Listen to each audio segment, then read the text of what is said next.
बिस्मिल्लाहिर्रहमानिर्रहीम। आप लोग बैच नंबर 34।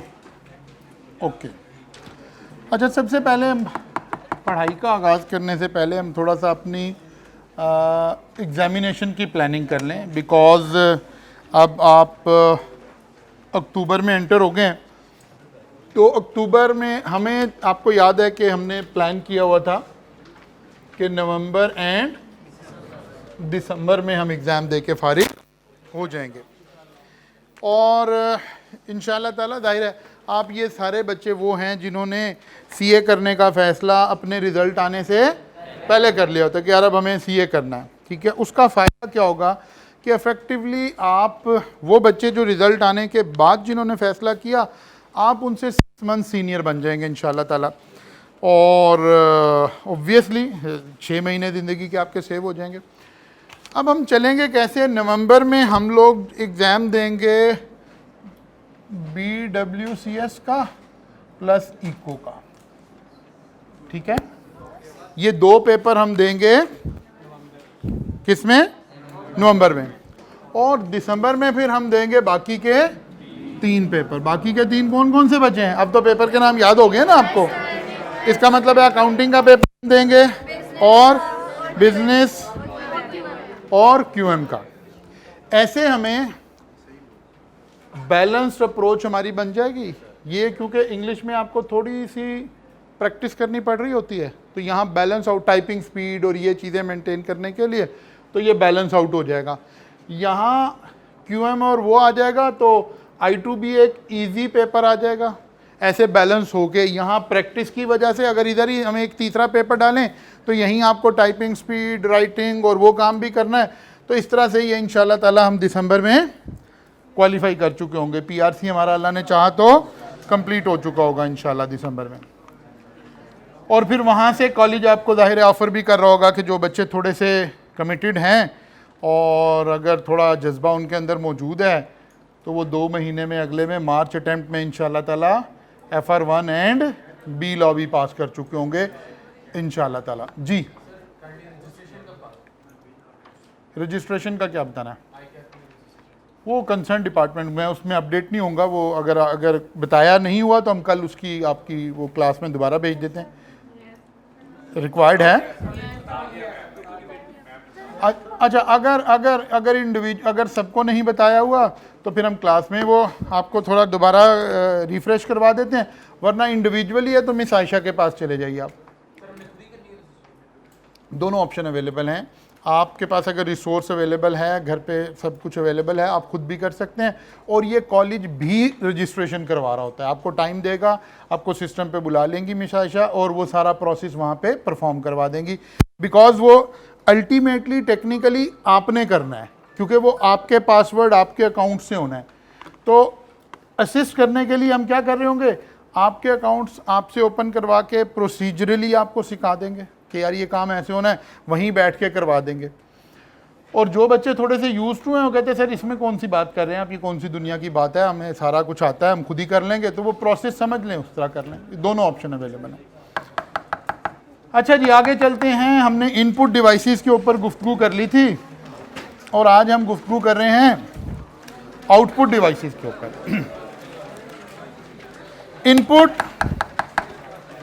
इनपुट डिवाइसेस में आईकैप की किताब में आखिर में ये एक समरी बनी हुई है। नॉर्मली क्योंकि ये बिल्कुल बेसिक लेवल है तो एग्जामिनर आपको यहाँ बता रहा है इस समरी में कि यार मैं असल में ये छोटी सी बात आपसे चाह रहा हूँ। 3 बातें हर डिवाइस के बारे में हम चाह रहे हैं, आईकैप चाह रहा है। मतलब आप ऐसे सोचें कि 4 बातें कह लें। नंबर 1, ये डिवाइस कहाँ इस्तेमाल होती है। नंबर 2, इसका कोई मोटा मोटा एक आधा बेनिफिट क्या है। नंबर 3, इसका कोई ड्रॉबैक क्या है।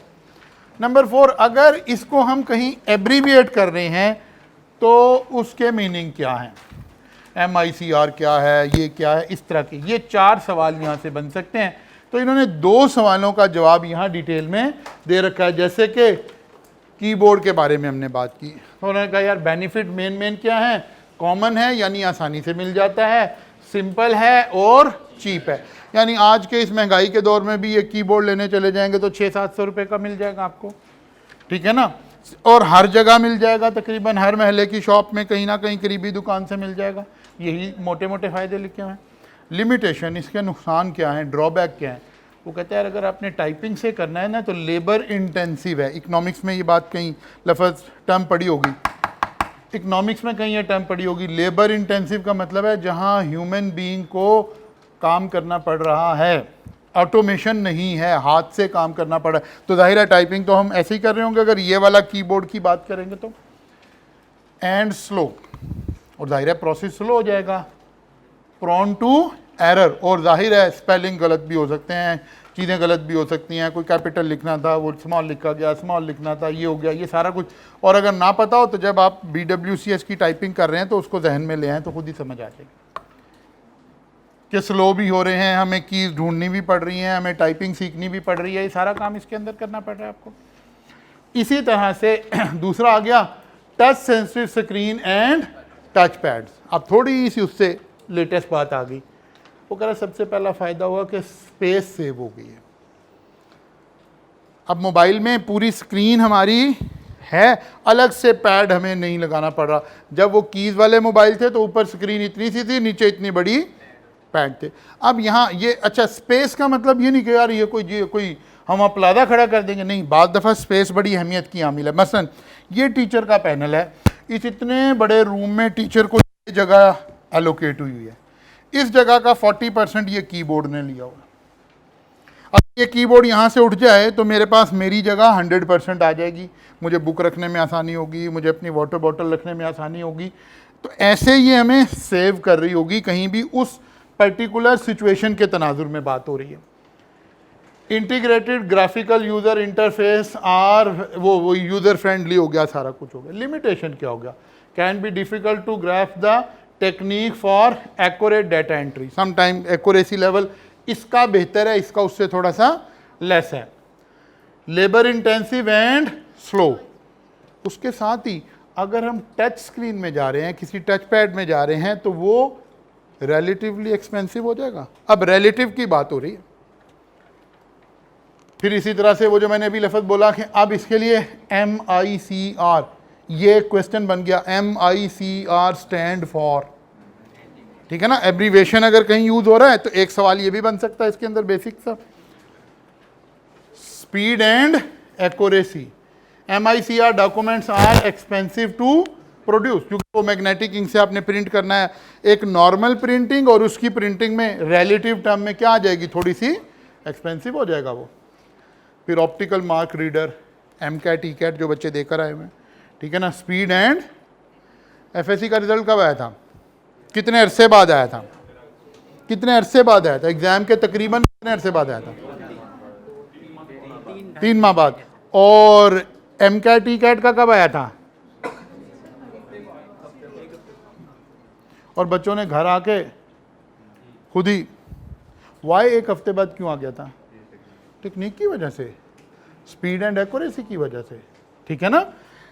तो या आप राइज में टेस्ट देते हैं तो वो इससे भी अगली लेवल की बात हो रही है, वो इंस्टेंटेनियसली आपको रिजल्ट दे देते हैं। लेकिन इसका ड्रॉबैक क्या है? और एक तो ये भी OMR स्टैंड फॉर, एक तो ये सवाल इसमें से आ गया, ठीक है ना। फिर इसकी basic purpose, OMR document can be expensive too. एक है आपका कोई टेस्ट हो रहा था और राइज ने फोटोकॉपी शॉप वाले से कहा भाई कॉपी कर दो। अब इस डॉक्यूमेंट में और उस डॉक्यूमेंट में जो उस मशीन से हमने गुजारना है OMR में से, इस डॉक्यूमेंट की प्रिंटिंग कॉस्ट का, पेपर कॉस्ट का थोड़ा सा डिफरेंस होगा। यही बात यहाँ लिखी हुई है। फिर इसी तरह नीचे क्या आ गया, स्कैनर और ये चीज़ें आ गई। ये एक समरी आई कि आपने वो जो सारा कुछ हमने पढ़ा था उस सारे की एक समरी बनाकर आपको दे दी। फिर एक बात और हमने पीछे कहा कि जी डिजिटल कैमराज आ गए। अब कुछ चीज़ें ऐसी भी आई, जाहिर है जैसे जैसे चीज़ें आती जा रही हैं तो बाज़ मरतबा ना दुनिया में बड़े बड़े नए और जो किसी वक्त तसव्वुर भी नहीं किए जा सकते ऐसी केस स्टडीज सामने आ रही हैं। जब ये डिजिटल कैमरा आए ना तो उस वक्त दुनिया में एक बहुत बड़ी कंपनी पूरी दुनिया में राज कर रही थी, दैट इज़ कोडक। जो क्या करती थी, दो काम करती थी। एक तो वो फिल्म बनाती थी जो डिजिटल कैमरे से पहले वो फिल्म के तौर पे, रील के तौर पे डलती थी, ठीक है, इसकी मोनोपोली थी पूरी दुनिया के अंदर। दूसरा ये वो पेपर बनाती थी जिस पेपर के ऊपर बाद में तस्वीर प्रिंट होती थी। अब डिजिटल कैमरा आ गया। सबसे पहले तो इसने वो जो फिल्म इस्तेमाल हो रही थी उसका इस्तेमाल तो ज़ीरो हो गया। आपको याद है, अगर पता नहीं आपने उस टाइम कोई पिक्चर ली हैं कि नहीं ली हैं, तो आप किसी फ़ोटोशॉप पे जाते थे तो कहते थे जी आज पिक्चर लेंगे तो कल मिलेगी, क्योंकि वो कहते थे यार इस रील में 30 तस्वीरें हैं तो 30 बंदे आएंगे तो, और चलो 30 ना भी आए 5-7 आएंगे तो फिर ही हम इसे रील को निकालेंगे ना। ये तो ऑप्शन नहीं थी कि आप उसमें से वो पूरी रील ज़ाया करें। या वो कहते थे अच्छा जी आप अर्जेंट पैसे पे करें फिर आपको निकाल देते हैं। इसका मतलब है अब आपने उसमें पूरी फिल्म की कॉस्ट आप अकेले पे कर रहे हैं, वो आपको महंगी पड़ रही होती थी। लेकिन आज किसी भी स्टूडियो में जाते हैं, क्या कहता है, कहता है बैठे जनाब 2 मिनट ठहरे भी दे देते हैं आपको, बिकॉज फिल्म इन्वॉल्व नहीं है।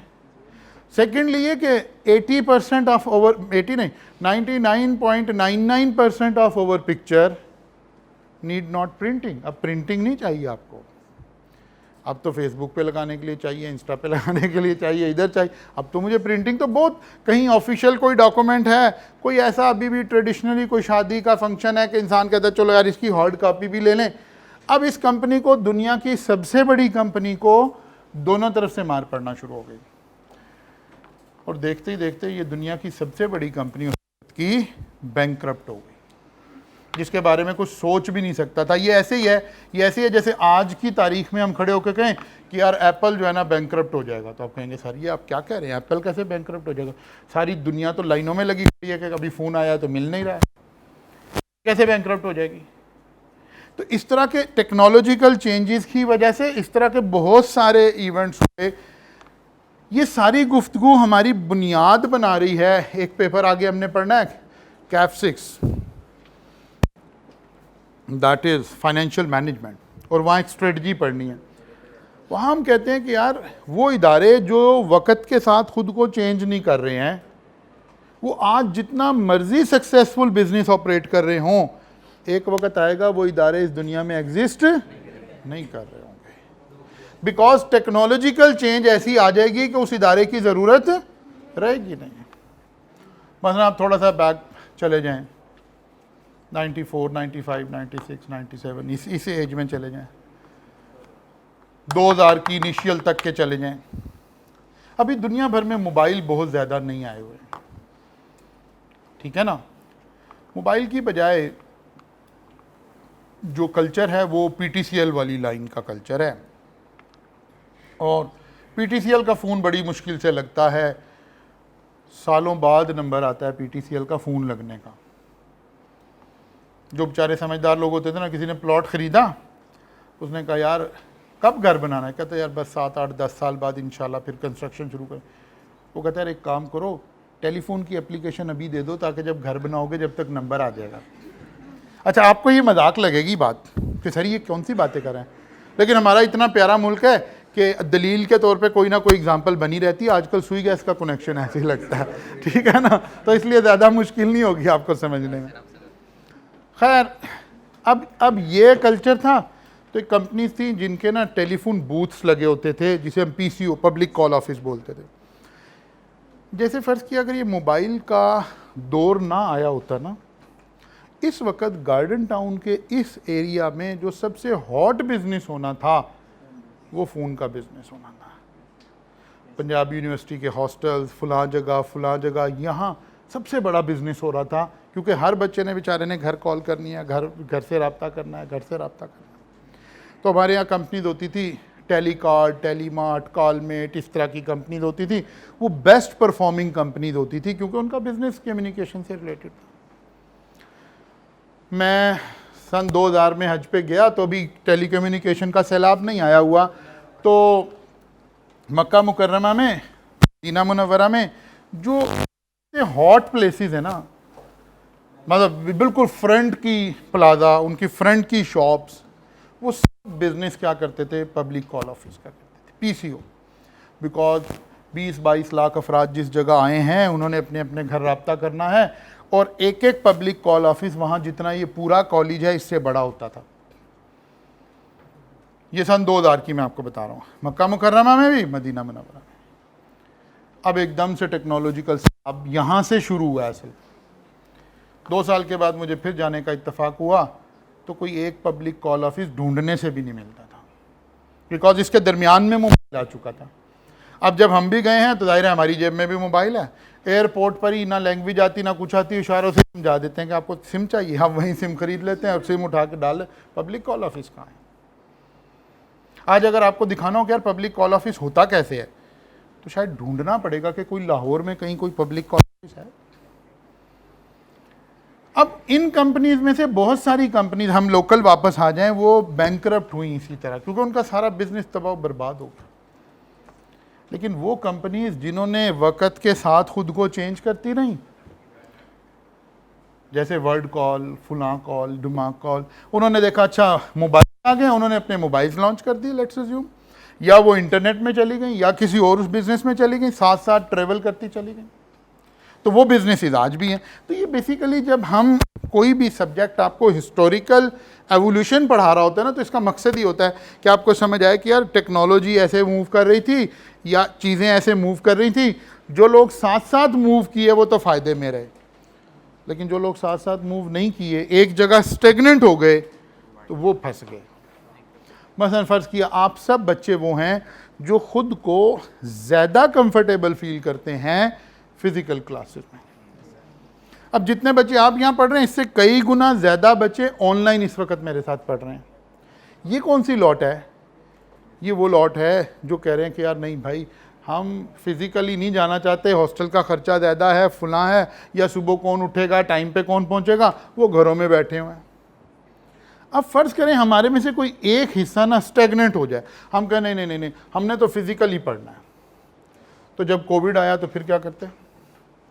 जब कोई एनवायरनमेंट, इसे हम कहते हैं एनवायरनमेंट आई, सीए एक ऐसा इदारा था, पूरे पाकिस्तान के हर यूनिवर्सिटी के हर करिकुलम के पेपर आगे हुए, बच्चों को बगैर पेपर के पास कर दिया गया। पता नहीं आपकी उस वक्त कौन सी क्लास में मौज लगी थी, मैट्रिक में, ठीक है ना, तो बोनस से गुजरे हुए ना आप लोग भी। लेकिन सीए वो वाहिद इदारा था जहाँ कोई बोनस से नहीं गुजरा। हमारा कोई एक पेपर किसी एक दिन के लिए भी डिले नहीं हुआ था उस कोविड में भी, हमारा नहीं, यानी आई कैप का, बिकॉज इंस्टीट्यूट चेंज के साथ फ्लोट करता था। इंस्टीट्यूट ने इमीडिएटली अपने सॉफ्टवेयर को अपडेट किया और उन्होंने कहा जनाब आप घर से बैठ के पेपर दें, हमको तो कह ही नहीं रहे आप एग्जाम में आके पेपर दें। होम बेस्ड पेपर हो रहा है, आप घर में बैठे हैं, बैठ के पेपर दे रहे हैं। आज भी आपके पास ही ऑप्शन है, आप कोई पेपर घर बैठ के देना चाहें तो दे सकते हैं। फिर वो एक फैसिलिटी बन गई कि ठीक है जनाब, आप सेंटर पेपर देना चाहते हैं या होम बेस्ड पेपर देना चाहते हैं, तो आप होम बेस्ड भी दे सकते हैं।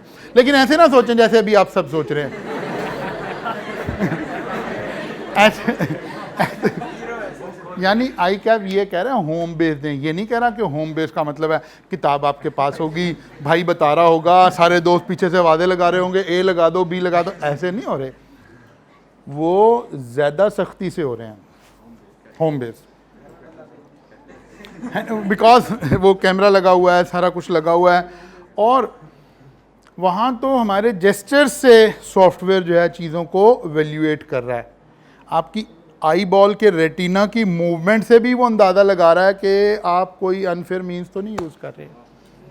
बात समझ आइए ना, इसलिए वो जो आप सोच रहे हैं वो नहीं सोचना आप क्लास में ही वापस आ गए हैं।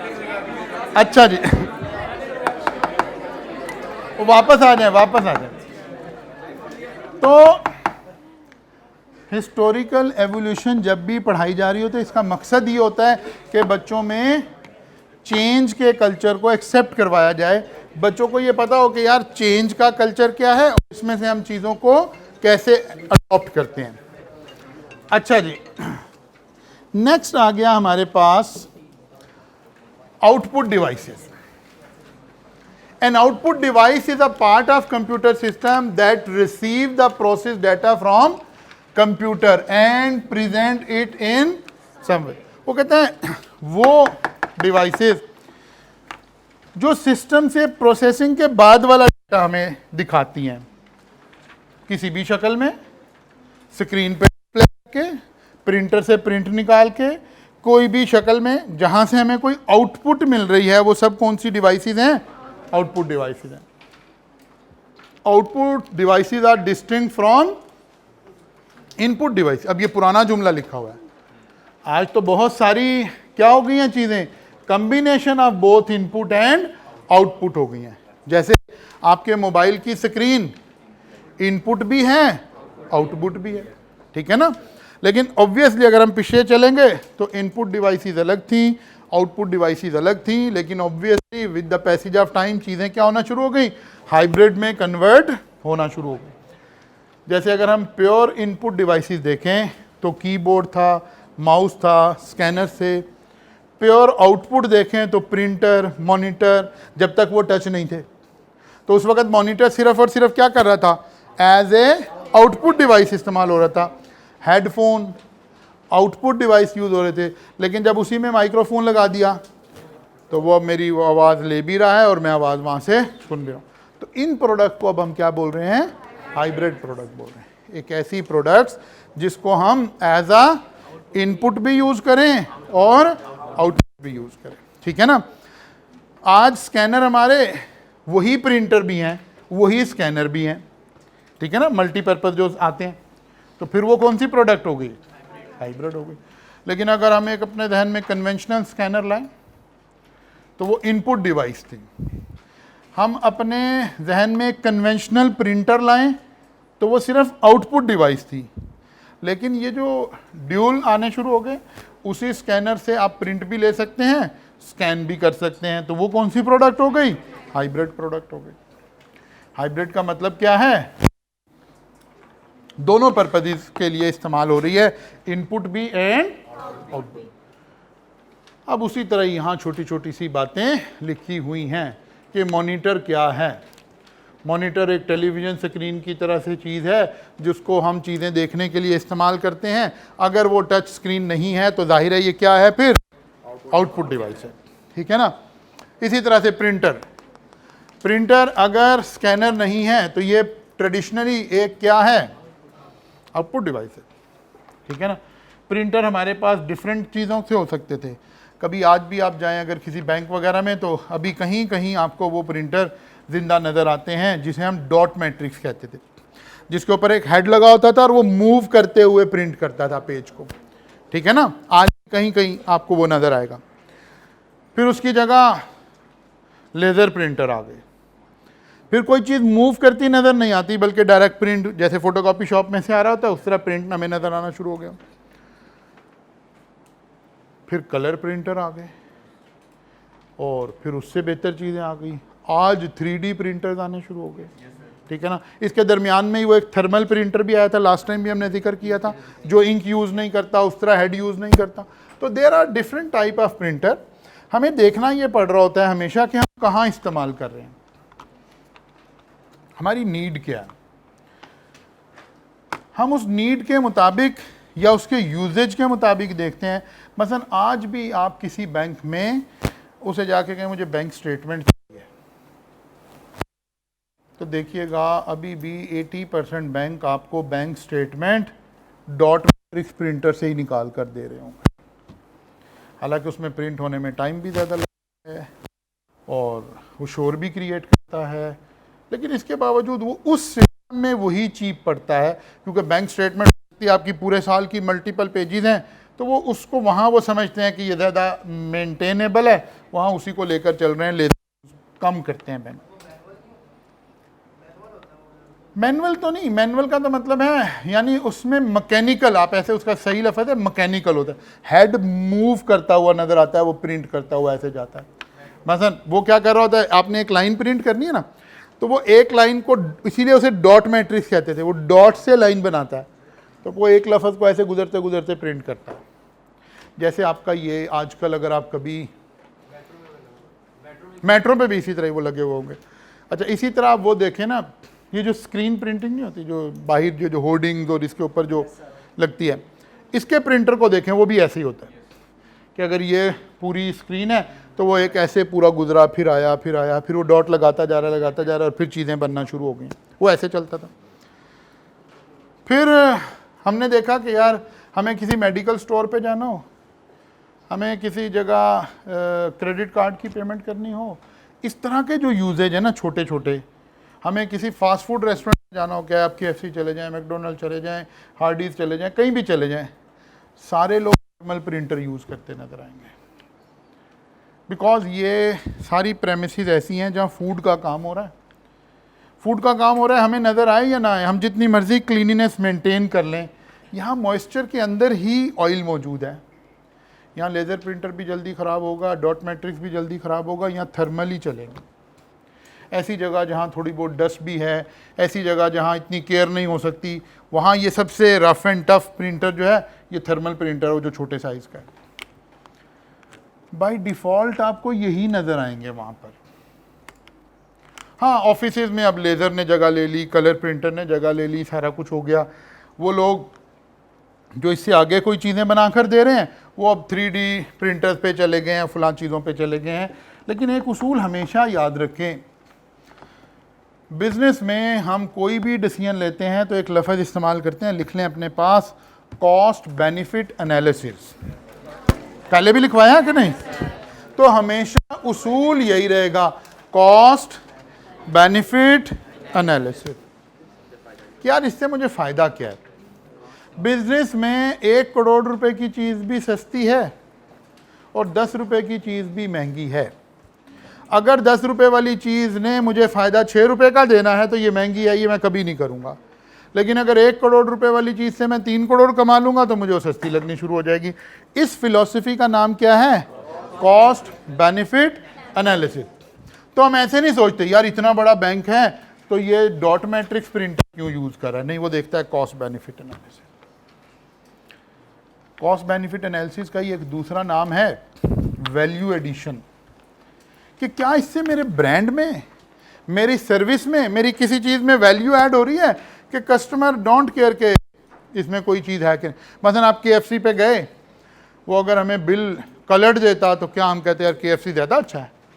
नहीं, वो जो KFC वाला मुझे बिल थमा रहा है ना, उसकी मेरी नज़र में कोई वैल्यू नहीं है। किसी भी रेस्टोरेंट में आपने डाइन इन में खाना खाया है, उस रसीद की मेरी नज़र में कोई वैल्यू, इसको कहते हैं वैल्यू एडिशन। यानी क्या मैं इस वजह से ज़्यादा पैसे देने के लिए तैयार हो जाऊंगा कि यार उनका बिल बड़ा अच्छा है, कोई बात नहीं, 10 रुपये ज़्यादा भी चार्ज कर रहे हैं तो खैर है, नहीं सोचेंगे ना ऐसे। लेकिन कई चीज़ें हैं विच आर वैल्यू एडिड, कि यार आईफोन जो है वो 512 में है तो क्या है, 1 टेराबाइट में है तो क्या है, अब हार्ड डिस्क से, स्पेस से आपके दिमाग में क्या आ रहा है? वैल्यू। वो कहते हैं यार नहीं, वैल्यू एडिशन है। आप चलें आसान बात कर लें, आप USB ड्राइव ही लेने गए, आप कहते हैं यार ये 16 GB की है, ये 32 GB की है, ये 64 GB की है, आपको क्या फीलिंग आ रही है? Value addition. Value addition means you are willing to pay मोर।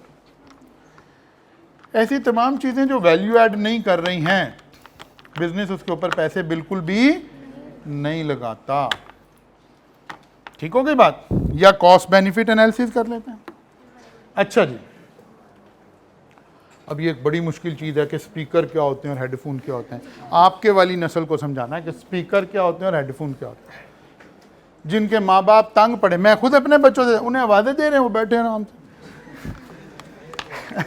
हर दूसरे दिन घर में मैं कहता हूँ कि नहीं यार आप जो है ना एक कान में, ताकि मेरी आवाज़ तक पहुँचे। वो एक दिन मार्शल्लाह पे अमल होता है, अगले दिन फिर ख़राब हो जाता है। ठीक है ना? तो अब आपको समझाना है कि ये क्या है। अच्छा जी, और नेक्स्ट डिवाइस क्या लिखी हुई है? Storage devices. अब ये भी आपको पता ही है। प्रोजेक्टर नहीं पता तो इसको देख लें, मुझे ना देखें, थोड़ी देर उसे देख लें तो प्रोजेक्टर समझ आ जाएगा। तो ऑब्वियसली ये सारी चीज़ें आपको मालूम है, मैंने उस वक्त भी कहा कि ये बिल्कुल बहुत ज़्यादा बेसिक नेचर की बातें हैं। बातें आजकल क्लास 2 और 3 के बच्चे पढ़ रहे होते हैं। CA में इसलिए पढ़ रहे हैं कि ICAP को शक पड़ा है कि यार पता नहीं 2 और 3 इन्होंने किया है या कोरोना में पास हो गया आ गया। ठीक है ना? इसलिए एक हिस्टोरिकल एवोल्यूशन पढ़ रहे हैं हम कि कैसे आहिस्ता आहिस्ता चीज़ें चेंज होकर यहाँ तक पहुँच गई हैं। बात समझ आ रही है? कल इंशाअल्लाह ताला यहाँ से फर्दर आगे चलेंगे।